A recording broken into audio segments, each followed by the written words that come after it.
Sunday হৈ পৰি মোৰ বাবে ডান্স ডে। যিসকলে মোৰ আগৰ ভিডিঅ'বোৰ চাইছে তেওঁলোকে জানিব যে দেওবাৰে সৃজনী কলা বিদ্যালয়ত সত্ৰীয়া ক্লাছ হয়। এই কণমানিকেইজনীৰ লগত ভালো লাগে অৱশ্যে। গধূলি আকৌ ভণ্টি এজনী আহিল ডান্স শিকিবলৈকে।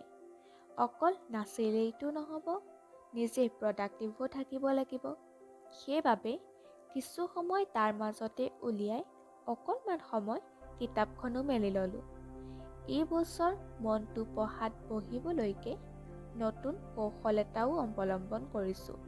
মানে কিতাপখনৰ কেইখিলামান পেজৰ পিছত নিজেই কিবা এটা ৰাখি সেইখিনিলৈকে ভালকৈ পঢ়িলে এইটো পুৰস্কাৰ পাম বুলি মনতে থিৰাং কৰি লওঁ। বাৰু, আজি বেলেগ ভাগৰ লাগিছে। ৰুটিনটো ফ'ল' কৰি আজিলৈ শুৱাৰহে কথা। Bye bye.